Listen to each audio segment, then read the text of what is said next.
Hola a todos y bienvenidos a un nuevo capítulo de Experiencia de Palabra, programa de psicoanálisis, cultura, arte y filosofía. Hoy estamos con Rosita Lagos, ella es psicoanalista, miembro de la nueva escuela lacaniana, de la Asociación Mundial de Psicoanálisis y encargada del Observatorio sobre Políticas del Autismo. Rosita, muchas gracias por estar con nosotros. Más bien las gracias te las doy yo a ti. Me parece un espacio fantástico para dar a conocer el autismo, para visibilizar lo que el psicoanálisis aporta sobre este tema que en este momento ha tenido mucho, creo que un 30% de aumento en el diagnóstico del trastorno espectro autista, en que, bueno, caen ahí muchos grados distintos de autismo, pero hay como mucha prevalencia de, de, ese, de esa condición, vamos a decir. Vamos a hablar sobre autismo, pero vamos a empezar preguntándote por tu trayectoria. Tú estudiaste psicología en Venezuela, te Sí, formaste como psicoanalista allá. sí. Cuéntanos, ¿qué fue lo que te llamó la atención en primera instancia del discurso analítico? ¿Cómo llegaste al psicoanálisis? Como tú dices, estudié psicología en la Universidad Central de Venezuela, de la cual me siento muy orgullosa. Y luego entré a hacer un posgrado en el Hospital Universitario de Caracas. Y ahí es que entro en contacto de lleno con el psicoanálisis, eh, con la psicosis, esa parte de allí, porque en el primer año de una vez uno entraba a la sala de hospitalizados, ¿no? En el segundo año era interconsulta, íbamos a los pisos con diferentes especialidades médicas. Y tercer año ya era trabajo en el ambulatorio, entonces nuestros supervisores eran todos psicoanalistas de la IPA, ¿no? De la Internacional de Psicoanálisis. Y entonces, claro, me recuerdo mi supervisora en el primer año, en la primera supervisión, yo le cuento de la paciente que nunca me he olvidado, y ella me dice, pero no sigues el hilo del inconsciente. Y yo digo, pero ¿qué será ese hilo? ¿Cuál será ese hilo? ¿Y qué me hablará? Entonces, claro, de ahí parte toda esta descubrimiento, digamos, de toda la temática del psicoanálisis del inconsciente. Y bueno, éramos todos muy llevados a que había que analizarse, a que el trabajo con los pacientes es muy duro, moviliza muchas cosas de uno, y de hecho sí es. Entonces, claro, ya todos nuestros colegas que empezamos a buscar análisis, y bueno, así comienza. Y después que salgo del posgrado, inmediatamente, son 3 años ese posgrado, inmediatamente postulo la IPA, a formarme en la IPA. Uh-huh. Y bueno, fui aceptada como candidato, y esos son 4 años de estudio más, de seminarios y de análisis didáctico, claro, aunque yo ya había comenzado análisis en el posgrado, pero eso, imagínate, Ah, o sea, toda una trayectoria. toda una trayectoria. Claro. ¿Y qué te lleva a romper o cambiar la IPA o la forma de formarte como analista por una escuela de orientación lacaniana? Qué pregunta, ¿no? Porque eso es todo, todo un proceso, de parte de... donde yo me formé en la IPA, la Sociedad Psicoanalítica de Caracas, incluía dentro de su programa el estudio de la obra de Lacan. Y habían dos analistas en particular que, digamos, proclives a trabajar con Lacan. Sin embargo, en la IPA pues no se podía aplicar, digamos, que si el tiempo variable, qué sé yo, cosas que son específicas, ¿no? Del psicoanálisis lacaniano, pero ahí me empecé a interesar, y entonces comencé a ir a los seminarios que habían del campo freudiano, aunque ya había comenzado mucho antes a ir realmente, pero siempre me llamó la atención más el psicoanálisis y orientación lacaniana. Lo veía como más libre, más realmente comandado por el deseo de uno. Eso era respetado, no había tanta normativa. Eso me llamaba mucho más la atención, y creo que iba más con mi forma de ser. No estoy muy de acuerdo con tanta norma y con tanta reglamentación. Mm. Sí, creo que es necesario, pero al mínimo. El resto tendría que ser algo que lo lleve a uno el deseo personal.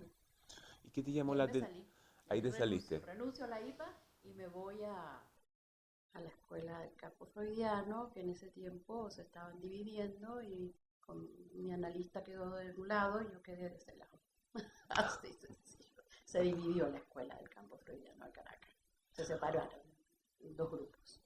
Perfecto. ¿Y qué te llamó la atención de la formación específica de la orientación lacaniana que podrías encontrar en la IPA estática? En un seminario hablaste y conversamos sobre las horas de vuelo, ¿no? Que había que analizarse tantas Sí, horas, el rol del análisis. todo eso tan reglado, es decir, ya no me acuerdo, ¿no? Cuánto eran, pero eran como creo que 80 horas de supervisión anual.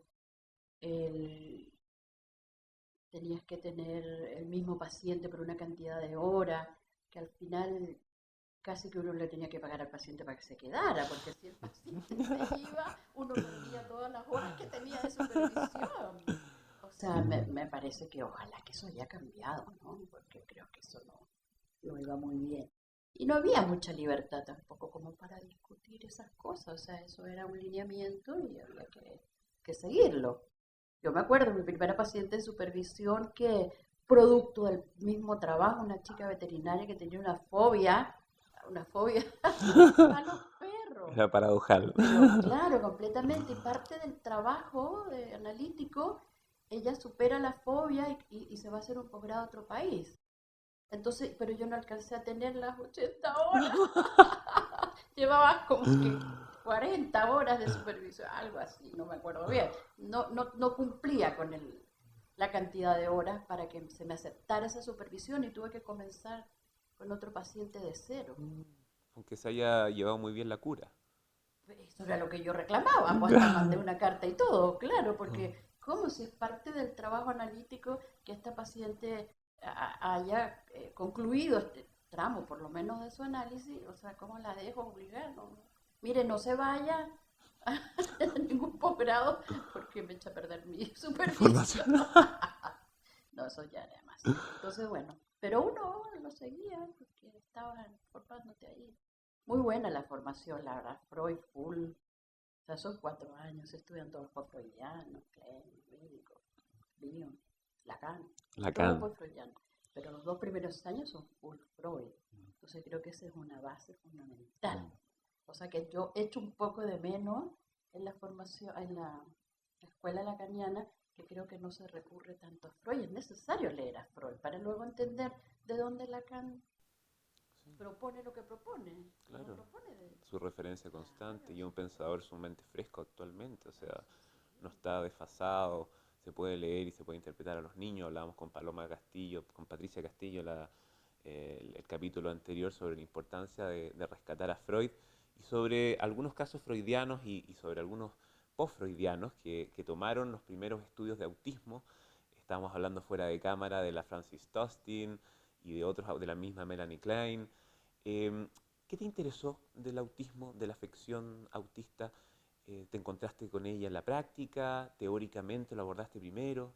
¿Cómo fue ese primer encuentro? A partir de la práctica, aquí en Chile, no fue en Venezuela. Nunca me tocó un caso de autismo en Venezuela. Aquí sí, tuve recién llegada aquí, yo ya cumplí 11 años aquí, aunque soy chilena de nacimiento. Eh, y tuve uno de los primeros casos que tuve aquí fue de autismo y ahí es que me encuentro que no sé nada de eso. O sea, no sé nada del tema y claro, me pongo a estudiar sobre el tema y claro, uno ya tiene las herramientas de trabajo con el sujeto y tal, y trabajas desde allí, pero entender el autismo propiamente, que es tan complicado, que requiere de mucha plasticidad de uno para tratarlo, de ahí digamos que comencé a estudiarlo por mi cuenta y luego en la AMP se crea en el 2014 el Observatorio de Autismo. ¿M? Y en el 2016 los observatorios pasan a la FAPOL, que se forma la FAPOL, se crea la FAPOL. La FAPOL, la NEL es una componente de la FAPOL, que está en la Escuela Brasileña de Psicoanálisis, la EOL, Escuela de Orientación Lacaniana de Argentina, y la NEL, que es la nueva Escuela Lacaniana. Y estas tres escuelas componen la FAPOL y la FAPOL, digamos, coordina los observatorios, ¿no? Del autismo no es el único. Y comienza como observatorios de políticas del autismo, sobre políticas de autismo, es decir, en el ámbito de la acción lacaniana, ¿no? Del psicoanalista ciudadano, digamos, del psicoanalista que que está atento a la subjetividad de la época, que está atento a lo que ocurre en la ciudad. Entonces se crea este observatorio que observa, valga la redundancia, observa las políticas que hay de autismo, ¿no? Y bueno, y así comienza, y yo soy la coordinadora de ese observatorio aquí en Santiago, y hay todas las, hay observatorio en casi todas las sedes de la ANEL, casi todas, y con trabajos muy importantes, no, y ya no solamente de observación, sino que de incidencia. De acción lacaniana. Sí, de acción lacaniana, sobre todo en los colegios, con las leyes, con la ley de inclusión educativa. Ahí es donde más se ve la necesidad de hablar sobre este tema, porque con la ley de inclusión educativa, en que todos los niños, independientemente de su condición, tienen derecho a asistir a una educación regular. Niños diferentes, niños en condiciones especiales, etcétera, tienen derecho a asistir a, es como la idea de acabar con los colegios especializados ¿no? Como que quedan los de retardo mental y eso, pero los trastornos del espectro autista van a los colegios regulares. Imagínate tú, entonces, en los colegios regulares, lo que ocurre si los profesores, los maestros no están capacitados.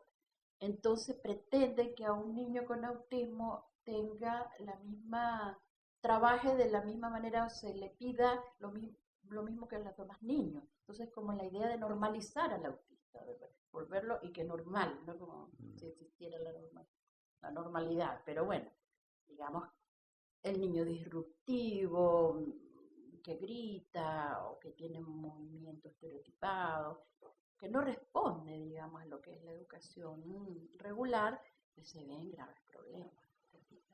No solo el niño, porque comienza a recibir bullying, qué sé yo, o sea, complicado.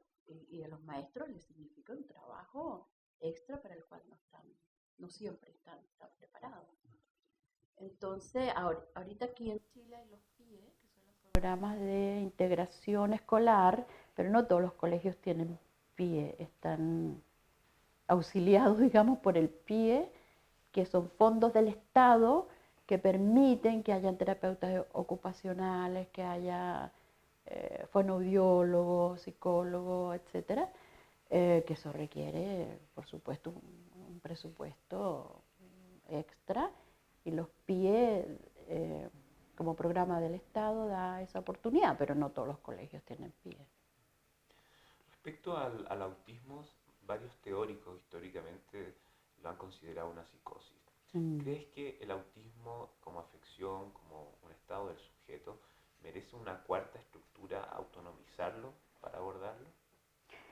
Bueno, yo pienso que sí.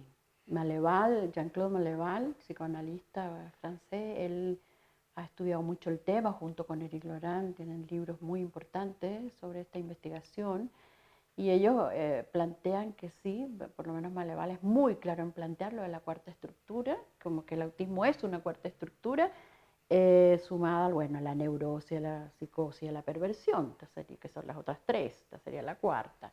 Y tiene elementos muy precisos para establecer que es una cuarta estructura, y eso es a partir de los estudios de Rossini y Robert Lefort, como que fue por los años, no me acuerdo bien, 70, algo así. Tienen un libro muy importante, los Lefort, que se llama El nacimiento del otro. Bueno, ¿por qué una estructura? Bueno, porque tiene elementos que son específicos del autismo, que no lo hacen una psicosis, ni tampoco el autismo va a evolucionar hacia una psicosis ni hacia una neurosis. No te curas del autismo, por eso es una estructura. O sea, no es una enfermedad, no es una discapacidad, no es un déficit, es una modalidad, una constitución subjetiva particular, es una modalidad del sujeto de ubicarse, de posicionarse frente al mundo. Y bueno, la respuesta que tiene el autista es propia, particular, singular. Y dentro de esa formación existen los llamados objetos autistas de sensación. Cuéntanos de qué se puede asir el sujeto autista en estas búsquedas? ¿De qué objetos puede tener para sentirse vivo?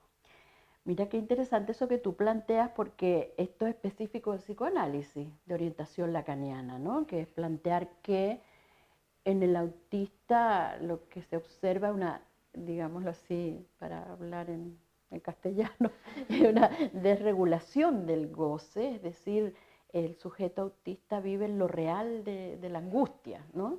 Entonces, él inventa, a ver, Maleval plantea que hay autismo con borde, de ahí te explico, autismo sin borde y el autista encapsulado, digamos, que sería como el grado más grave, claro.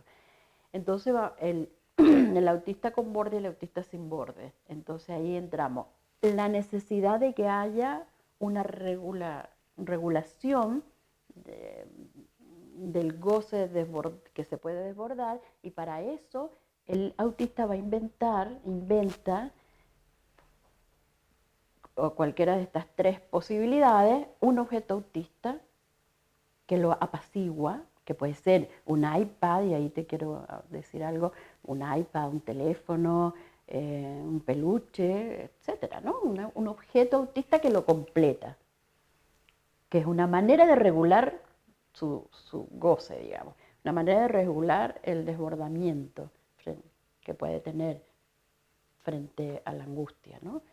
Tenemos el objeto autista, el doble, y en eso la película muy buena, que la recomiendo ampliamente, que te da una idea de lo que es seguir y ser dócil a las invenciones del autista, esta película que se llama Affinity Therapy, terapia por afinidad, de Susskind, Sí. algo así. O Una vida animada, creo que está en Netflix. Sí, la pasaron también en la NEL. Sí, la discutimos en la NEL, es muy buena, en donde el doble que utiliza son las películas de Walt Disney. Y cuando los padres pueden entender que el hijo lo que hace es repetir lo que oye de Pocahontas o del Rey León, ¿no? Que el niño repite eso y que esa es su manera de comunicarse, ellos comienzan a hablar también como las películas de Walt Disney, y es la forma que tienen de comunicarse. Pero eso fue una invención del niño. A mí eso me parece increíble. Entonces te decía, el objeto autista, el doble, y algo muy importante que son los intereses específicos, o se llaman también islotas de competencia, que son, digamos, como la gente te dice, es que le dio con los trenes, que le dio con los mapas, es que no lo sacas de ahí, es que se le quita una estación. Y son muy productivos, como el Asperger, que también puede, claro. Claro, muy productivos, y son, bueno, los idiotas sabios, creo que también se llamó en alguna oportunidad, este, que se denominan los autistas de alto nivel, ¿no? Que han inventado cosas importantes. Por ejemplo, Temple Grandin inventa la máquina de abrazos, porque el autista no soporta, como tiene una alta sensibilidad, no soporta el acercamiento del otro, le produce una angustia terrible. Entonces ella inventó su máquina donde la abrazaba la máquina, donde ella se sentía, qué sé yo, protegida, apaciguada, ¿no? Y de ahí ella inventa, que hoy en día se usa, la máquina donde van las reses, las vacas, más tranquilas a, qué sé yo, a lo que sea que tengan que ir. ¿Okay? La máquina que sostiene, digamos, como límites, sostiene al animal, y esa máquina la inventó ella. Eso debe ser para cortes como Guayú o algo así, porque lo otro, los mataderos. No sé. Todavía, Ahí sí, todavía no tienen sé. que, ojalá lo implantaran en todo, sería una política de Estado. Bueno, imagínate tú, para que las vacas fueran relajadas, por lo menos Para que, claro. no hubiera tensión muscular ahí, ¿no? Claro.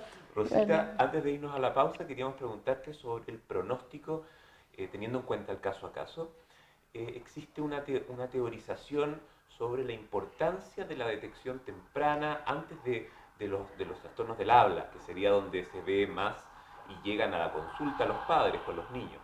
Antes incluso del aleteo, cuando todavía están en los 2 meses o 3 meses y se tiene un ojo agudo y puede ver, por ejemplo, que no hay orientación o reciprocidad en la mirada. ¿Crees que eso podría incidir de manera fundamental en el pronóstico de ese sujeto? Bueno, ahí entramos en el rollo del pronóstico, ¿no? Claro, o sea, si pensamos que la estructura autista no se cura, o sea, es así, pues puede mejorar su propia condición, puede mejorar.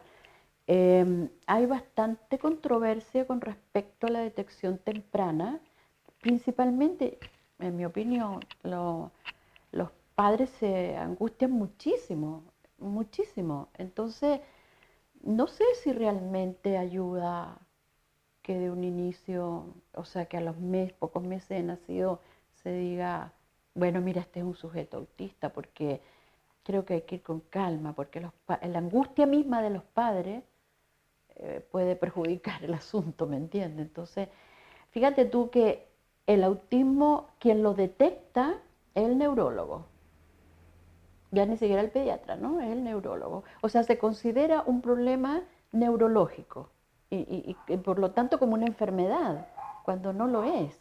¿Te fijas? Entonces, si tomamos en cuenta que no es una enfermedad, sino que es una condición, sino que es una forma de ver al mundo y de rechazar al otro,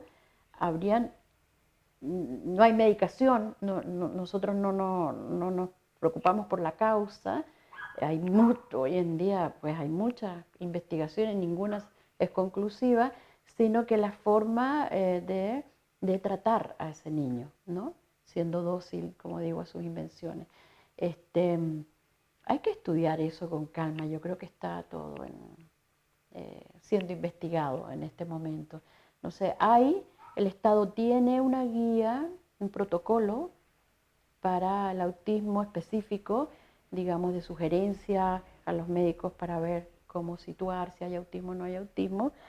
Bueno, mira, yo creo que son formas de acercarse a la problemática, pero creo que el punto más importante, más que el diagnóstico propiamente, está en observar las soluciones que ese niño va encontrando para arreglárselas con un mundo que no comprende, con un mundo que no puede entender, ¿no? Porque no es que no quiere comunicarse el autista, quiere, pero no tiene cómo. ¿Te fijas? Entonces, claro, va a depender de la visión que uno tenga de esa condición, los tratamientos que va a abordar. Y no es una condición evolutiva que vaya a devenir en una neurosis, como se No, plantea de pronto no, desde cierto psicoanálisis incluso, no va a que lo cambiar. ve como algo adaptacionista, sino que lo importante del pronóstico o de la detección temprana sea para mejorar las condiciones de vida. Este es el punto más importante, fíjate, esto que tú has dicho de la adaptación, porque si se busca que el niño se adapte, se le va ¿cómo se diría?, a imponer, digamos, unas reglas y unas formas de funcionamiento que el niño no puede responder a eso. Te fijas, por ejemplo, es muy frecuente que los padres a uno le digan, es que pasa metido en el iPad, es que no, o el teléfono, qué sé yo, cualquier aparato de esto, no lo deja por ningún motivo, duerme con el aparato y no sé qué, y nosotros se lo queremos, cada vez que se lo quitamos, la chilladera, te fijas, o sea, los gritos, los aullidos y tal, el niño entra en angustia, entonces no entendemos por qué le ocurre, ¿no? Entonces tú dices, bueno, precisamente ese aparato es un objeto que él tiene de su propiedad que lo calma, no se lo puedes quitar. ¿Te fijas? Entonces eso hay que comprender que eso es así, aceptar que eso existe, que el niño ha encontrado esa forma de apaciguarse, entonces no se lo puedes quitar. Pero los padres dicen, sí, pero mientras está en el iPad, por ejemplo, él está separado de los demás, no se comunica, no va y no hace lazo social, no juega con los demás, está con el aparato. Entonces, si no se lo quitamos, él no va a ir a jugar. Es que aunque se lo quites, tampoco va a ir a jugar. Y quizás su forma de comunicarse es esa. Exactamente. Entonces, tomemos el aparato y veamos cómo nos comunicamos con el aparato, ¿no? Entonces, te fijas que es otra manera de ver, no es una cosa impositiva, coercitiva, para que el niño se adapte o para que aprenda tal o cual cosa, sino es seguirlo en su fórmula que ha encontrado para situarse en un mundo que le es no reconocido. ¿Mm? De todos estos temas sobre autismo, sobre política, sobre psicoanálisis lacaniano, seguiremos conversando con Rosita Lagos, que nos acompaña. Ahora nos vamos al espacio de la Gravida. Quédense con nosotros.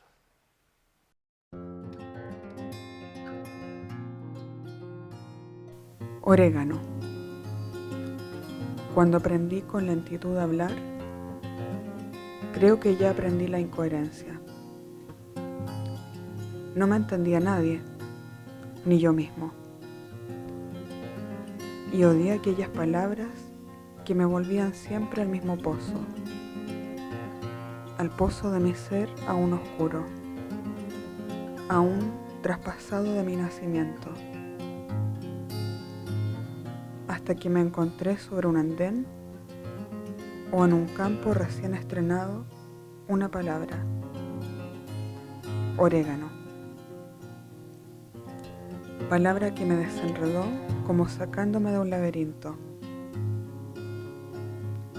No quise aprender más palabra alguna.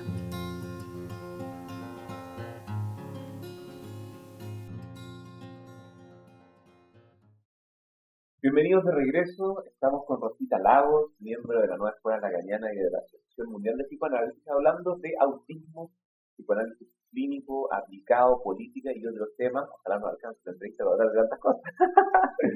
Rosita, queríamos hablarte sobre la enseñanza de Eric Laurent, de Jean-Claude Mareval.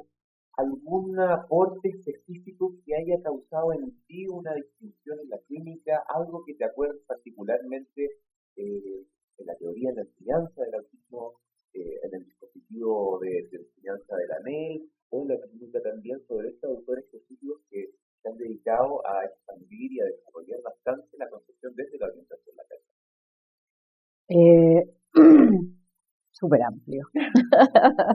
Mira, muchas cosas en realidad, pero yo te diría como así, como lo más, para mí lo que me hizo así clic es escuchen a los autistas. Porque claro, como se dice que los autistas tienen un problema de lenguaje, que no hablan, que no se comunican, o bien que el lenguaje no es utilizado para comunicarse, sino que los gritos, que no sé qué.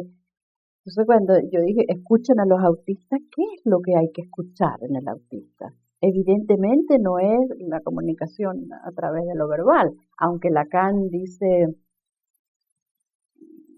en una conferencia, creo que en Ginebra, como el año 75 creo que fue, él dice los autistas son más bien verbosos, es decir, porque sí hay lenguaje en los autistas, pero hay que saberlo escuchar. Entonces creo que ese ha sido como el más, para mí, por lo menos para mí, como a partir de allí vamos a ver de qué se trata esto, qué es lo que hay que escuchar, qué hay en esas estereotipias, qué hay en esa inmutabilidad que tiene el autista, ¿no? Que es fijo con una sola cosa, en esa perseverancia, qué es lo que hay y qué podemos a partir de eso hacer con él para acompañarlo en ese recorrido en que él tiene que encontrar su modo de ubicarse en el mundo. Entonces, claro, eso te da la idea de que el aprendizaje coercitivo, conductual, no siempre da buen resultado, porque precisamente impide que surja ese sujeto que hay en el autista. Lo impide, no le da cabida. Mira, yo como te comentaba ese caso que vi por aquí en el muchacho de los 15 años, y traía una liguita, un elástico aquí en la muñeca, ¿no? Y de repente él se jalaba el elástico, yo nunca había visto eso, mi ignorancia total. Se jalaba el elástico y le pegaba. Y yo dije, ¿pero qué es eso? Entonces, ¿por qué hace eso? Yo creía que era un invento de él, y no, cuando averiguó de qué se trataba y supe que era una técnica para cuando a él le iba a venir, por ejemplo, una estereotipia, es decir, un movimiento estereotipado, él hacía eso y eso lo calmaba. No fue un invento de él, eso fue una enseñanza, fue aprendido. No es un invento de él, no es que él encontró esa forma de apaciguarse, ¿ves? Entonces, Como heredado de un tratamiento de un tratamiento conductual. De sensibilización sistemática, por ejemplo. De un tratamiento conductual, de cómo él evitar, por ejemplo, las estereotipias en este caso, ¿no? Entonces tú dices, bueno, ¿qué hay? ¿Dónde quedó ese sujeto, no? ¿Dónde quedó la subjetividad de él? A lo mejor él podría haber encontrado otra manera, ¿no?, de vérselas con este problema, por ejemplo, de los movimientos estereotipados. Entonces escuchen a los autistas por un lado, y por otro lado Eric Loran con su libro muy famoso de la batalla del autismo, ¿no? ¿De qué se refiere la batalla del autismo? Se refiere a la batalla que hay que dar para que el autista sea tomado en la dimensión que es, ¿no? No un sujeto a educar, un sujeto a adaptarlo como sea a las normas del imperante, sino que más bien seguirlo, más bien ser dócil a su subjetividad en el tratamiento. Entonces, claro, hay muchos elementos del tratamiento que uno toma en cuenta y que son, por ejemplo, no hablar directamente al autismo, al autista es un acercamiento indirecto porque él no le va bien que tú hables así como te estoy hablando a ti, sino que hay que usar sus propios métodos.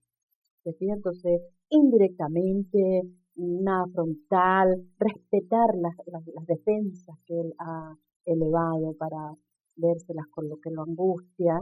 Respetarlas significa no forzarlas. Y ahí hay otro concepto bien interesante que es ahí en una parte ha sido traducido como el dulce forzamiento y en otra parte como el suave forzamiento, es decir, un suave forzamiento a que él pueda, a partir de este indirecto, pueda ir llegando a la posibilidad de hablar, por ejemplo, directamente, ¿no? Pero siempre respetando a sus sujetos, que creo que ese es el concepto más importante, ¿no? Respetar lo que hay de subjetividad en ese ser. Totalmente. Y en relación al tratamiento, en Bogotá se hizo un congreso este año y se postuló un modelo francés para el tratamiento de niños, un modelo grupal, la práctica entre varios. Mira, Bogotá hace un evento anual que se llama la Semana del Autismo.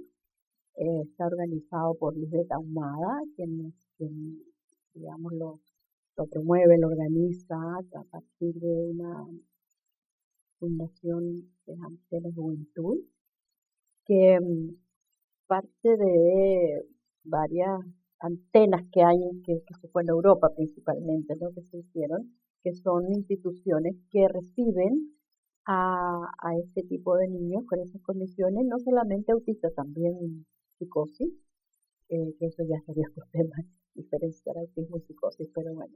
Entonces, esta semana del autismo se hace todos los años. Este año fue el sexto año que se realiza en Bogotá, y tuvo como invitada este año a Veronique Mariach, que ella es psicoanalista, es AE, de un lugar que se llama Le Courtil, ¿no? En francés sale más bonito, dice Le Courtil. Y ahí se hace esta práctica entre varios, lo que se llama la práctica entre varios, que es una fórmula de trabajo con este tipo de niños y jóvenes.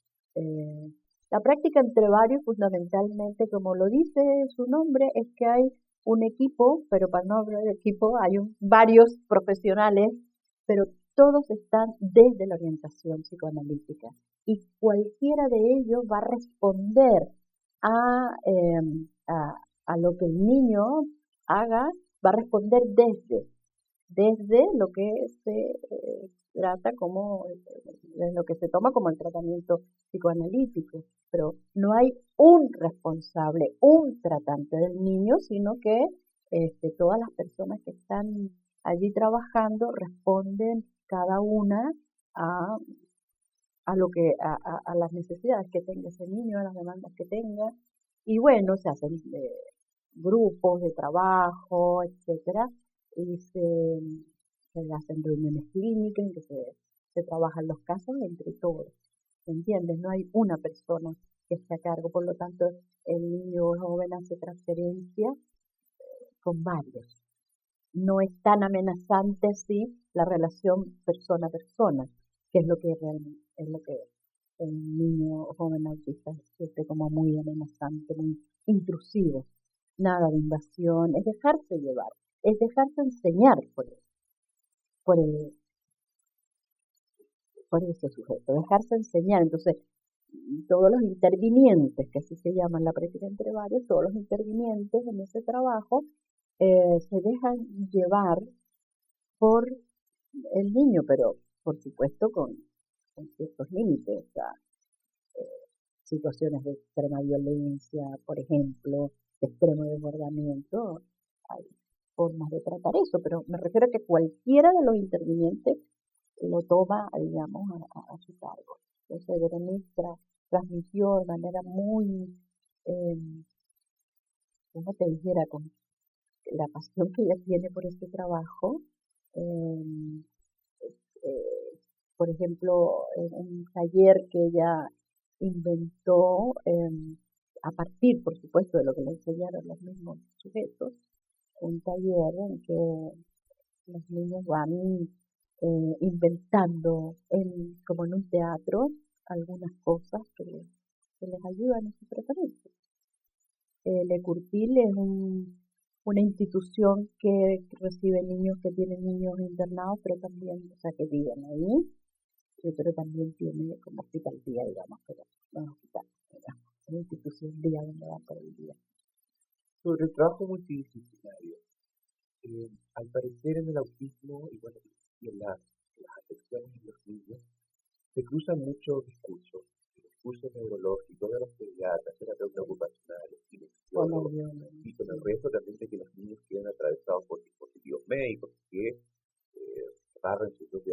construyan su subjetividad, ¿no? Sobre el rol de lo biológico en la persona, ¿crees que es mucho más relevante que en otras afecciones o en otras estructuras que se tiene que tener muy presente los estudios genéticos, la relevancia de los factores en relación a lo que se puede hacer y abordar en psicoanálisis? La verdad que el psicoanálisis no entraría dentro de ese, no es su objeto de estudio ver si es genético, si es por la alimentación, o sea, si es un gen al revés, si el X frágil. Eso es parte, digamos, de lo que estudiarían los organismos, la biología, no es lo que interesa el psicoanálisis, esa causa. Y no hay nada concluyente, como te decía. Leía, por cierto, ayer que algo que salió en un periódico que se llama La Vanguardia en España, se consiguieron como 150.000 firmas o 130.000, algo por el estilo, en España para solicitando que quitaran la pseudociencia de que les dan clorito de no sé qué cosa, una cosa que se usa para limpiar piscinas o para limpiar no sé qué, como que eso podría ayudar a curar el autismo. Y resulta que nada, no tiene nada que ver, no hay ningún estudio científico que apoye ese tipo, pero como las vacunas, como los alimentos, como que si no tienen que comer con gluten, que si no sé qué, no hay nada concluyente todavía. Y la verdad que yo creo que aquí la familia sufre enormemente porque no hay tratamiento, no hay una oferta, digamos, de tratamiento, por lo menos aquí en el país. No hay un centro de trabajo, digamos, que puedan tratar a estos niños, ¿no? Como te digo, la educación inclusiva. Ahora vi por Facebook, por cierto, que hay una nueva institución que dice diferentes pero no inferiores, lo menciono porque ellos creo que acaban de abrir un centro integral de tratamiento al autismo. Desconozco desde qué orientación, no creo que sea psicoanalítica, pero son intentos de ofrecer, de darle un lugar a eso, porque los padres no tienen dónde llevar a los niños. Es bien difícil, uno a veces se siente muy impotentizado en la consulta, porque sin fonoaudiólogos, sin otros profesionales que trabajan en terapia ocupacional, por ejemplo, es necesario también. ¿Se fija? Pero sería necesario que la terapia ocupacional, el fonoaudiólogo principalmente, y el psicoanalista trabajaran en conjunto, no el terapeuta ocupacional en un abordaje, el fonoaudiólogo en otro, sino que pudieran trabajar en conjunto. Hay otro lugar nuevo también que se llama Aperturas Clínicas, que intenta introducir la práctica entre varios específicamente. Esa es de orientación psicoanalítica, pero es la única que yo conozco, no sé si en mi ignorancia puede ser que haya más y las desconozco, pero esto es lo que sé. En términos de política en el país, el 2 de abril, creo que es el Día Mundial del Autismo, como una manera de concientizar que eso existe y que debe ser tratado y que va en aumento el diagnóstico de los casos. No se sabe por qué. ¿Qué razón ahora hay más autistas que antes? No sé. Hay que investigar. Hay que seguir investigando. Algo tendrán que haber, fíjate tú, yo supe, pero claro, es una cuestión informal, obviamente, no es nada formal, hay que investigar. Pero de una neuróloga, por ejemplo, que hace consulta una vez al mes, una cosa así, por el norte de Chile, que me comentó informalmente, vuelvo a insistir, que estaba realmente impresionada porque la mayoría, el 90% de los casos que veía era de autismo. En el norte, en las minas. Entonces tú dices, bueno, ¿habrá algo ahí? ¿Habrá algo de metales pesados en el organismo? Que si no sé qué. Bueno, y ahora hay toda una línea de biología estudiando eso, no sé si sabes, pero hay medicina alternativa que está estudiando, que ya no basta con los exámenes de sangre que normalmente uno se hace, sino que ahora también buscar qué metales hay en tu sangre, mercurio, plomo, selenio, litio, etcétera. ¿Qué niveles tienen? Si esos niveles están sobrepasando los niveles. ¿Pueden correlacionar al autismo? Podría. Es una investigación que habría que hacer, pero los psicoanalistas no seríamos parte de eso. Considerado no, pues no, claro. Ojalá que hagan. Pero claro, eso requiere fondos para hacer las investigaciones, ojalá que hayan. Ahora va a haber un congreso de autismo, creo que en Uruguay o en Paraguay, no sé. Pero biologicista, digamos, organicista, no sé si los psicoanalistas tenemos un lugar ahí. Vamos a intentar tener un lugar. Y creo que el próximo, el 2020, creo que se va a hacer aquí en Chile, pero no tengo la información exacta, pero hay interés, que creo que es lo más importante. Y creo que los psicoanalistas podemos aportar algo podemos aportar bastante sobre el tratamiento, más no sobre la investigación de las cosas, pero sí tratamiento. Para finalizar, una pregunta sobre, las políticas ha sido también un eje transversal de esta conversación, sobre el sistema educativo y el de salud, lo que debe para estos niños, y no solamente para el autismo.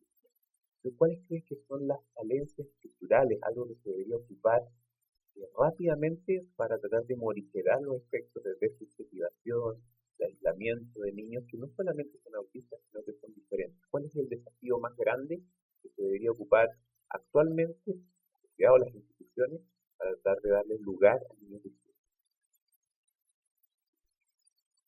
Una pregunta que no sé si puedo responder, pero lo primero que se me ocurre es que tendría que haber un trabajo permanente no solo de concientización, sino de formación sobre estos temas en los profesores y maestros, que introducir este tema, por ejemplo, en el pensum de estudios de la educación, de los educadores, ¿no? En la universidad, que esté en los pensum de estudios. Creo que no tiene la importancia que debería tener.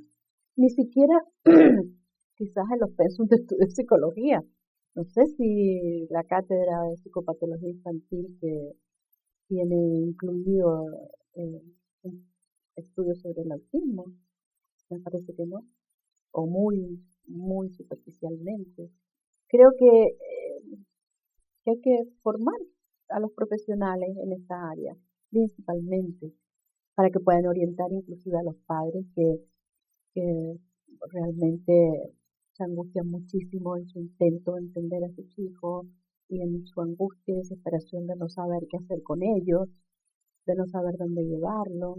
Yo superviso casos de este tipo y realmente donde veo el mayor problema es a nivel de los padres, que están desorientados sin saber qué hacer con sus hijos y con un inmenso dolor, porque imagínate, o sea, ver un hijo que está así y uno no sabe para dónde girar ni qué medicación darle. La única medicación como psicofarmacología que se da es sobre la conducta, es decir, fármacos que apacigüen. Entonces de repente reciben niños planchados, ¿me entiendes? O sea, supermedicados para que estén quietos, para que estén tranquilos. Creo que hay muy aislados los tratamientos. No hay una coherencia. Una política transversal. No, eso es lo que me da la impresión a mí. No sé si estoy equivocada, pero es lo que a mí me ha parecido, ¿no? Te queremos agradecer por habernos acompañado en esta entrevista, por haberle dado este espacio al autismo y a los sujetos autistas que se merecen. Queremos agradecer también a Librería Remus por hacer este espacio algo posible, a Natalia Ortiz, directora, a Pablo Aparicio, encargado del audiovisual. Yo no sé si quieres decir algunas palabras sobre la librería, cuál ha sido tu experiencia con ella, qué referencias tienes de Natalia. Bueno, imagínate tú, la conozco hace muchos años. A mí siempre, yo se lo dije a ella una vez, mi sueño era tener una librería. Me fascina, aquí estoy fascinada con esta biblioteca aquí atrás. Me parece fantástico lo que ella hace, me parece realmente loable. Y que además hayan inventado este espacio donde se puedan visibilizar temas que no son visibilizados, ¿no? Desde el psicoanálisis me refiero, porque estoy segura que de otros ámbitos pues se habla. Yo agradezco muchísimo este espacio, por supuesto, a la Librería Remus, que tenga los libros que uno necesita a la mano, que si no habría que encargarlos a Argentina o a otros países, porque aquí bibliografía sobre psicoanálisis en las librerías muy poca. Tiene los libros sobre autismo también, sobre muchos de los temas que... Muchos de los temas, mira, la batalla del autismo de Morán, escuchan a los autistas de Maleval, el autista y su voz, que es muy importante, la voz del autista. Bueno, hay varios, en realidad ahora acaba de salir una nueva que no me acuerdo el nombre. Me parece increíble y los felicito de verdad a Librería Remus por haber inaugurado este espacio y también es un espacio de difusión del psicoanálisis. Gracias por estar con nosotros, Rosita, y por compartir tu experiencia. Síganos, acompáñenos en las redes sociales y estén atentos a un próximo capítulo de Experiencia de Palabra. Muchas gracias. Nos estamos viendo.